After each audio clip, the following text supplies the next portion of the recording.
नमस्कार मित्रों, गिरीश पंकज की आवाज़ में आज मैं फिर आपका स्वागत कर रहा हूं। आज मैं वैश्विक निशिताओं पर बात करूंगा।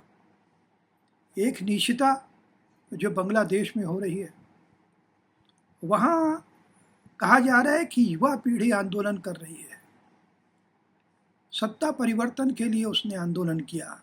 ये कैसी युवा पीढ़ी है जो अपने ही राष्ट्रपिता बंगबंधु की मूर्ति को नष्ट कर रही है? ये कैसी युवा पीढ़ी है जो राष्ट्रगान लिखने वाले रविन्द्रनाथ टैगोर की मूर्ति को नष्ट कर रही है?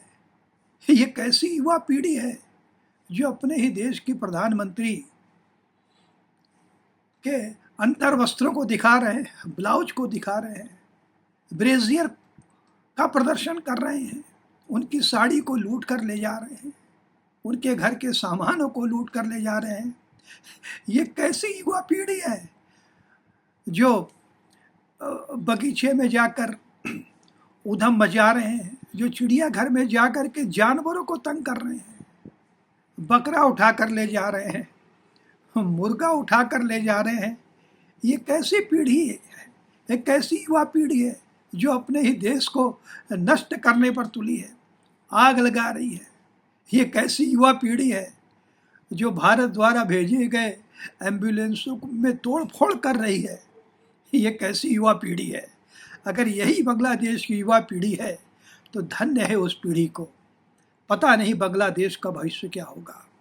दुर्भाग्यजनक बात है, ये ऐसी नीचता है जिसकी कल्पना अब तक किसी ने नहीं की थी।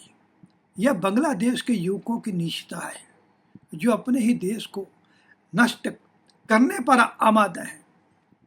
एक नीचता बांग्लादेश में हुई, दूसरी नीचता का जिक्र भारत देश में होने वाली नीचता का मैं करना चाहता हूँ।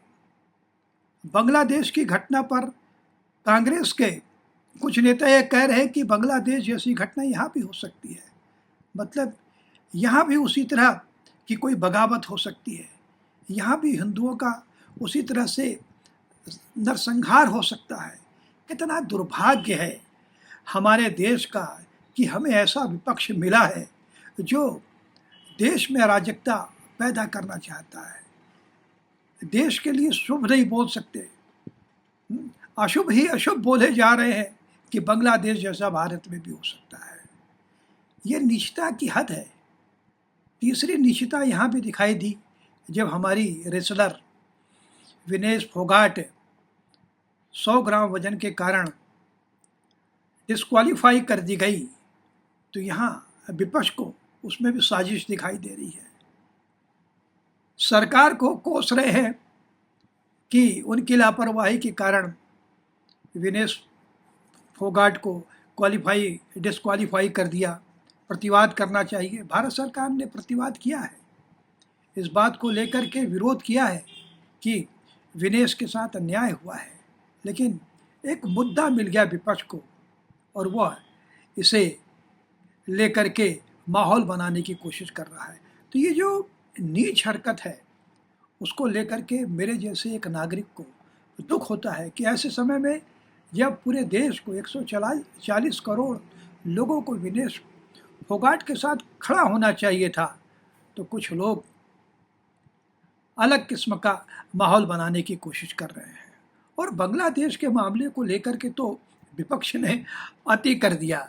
वो कह रहा है कि भारत में भी बांग्लादेश जैसी स्थिति हो सकती है। तो ये नीचता है, ये देश विरोधी मानसिकता है। इसको लेकर के मैं चाहता हूँ कि हमारी सरकार संज्ञान ले और जिसने भी ऐसी बात की है कि बांग्लादेश की स्थिति भारत में बन सकती है, उस पर कानूनी कार्रवाई होनी चाहिए। दरअसल हम इतने उदार हैं कि देश विरोधी बयानों को भी हम सह लेते हैं, उस पर कोई कार्रवाई नहीं करते। यही कारण है कि विपक्ष का भी हौसला बढ़ता जा रहा है। इस मामले में बहुत गंभीर होकर के हमें विचार करना पड़ेगा कि कब तक आखिर ऐसे नीच बयानों को हम सहते रहेंगे। इस पर एक बार हम सब मित्र मिलजुल करके विचार करें। आज के लिए बस इतना ही। बहुत बहुत धन्यवाद।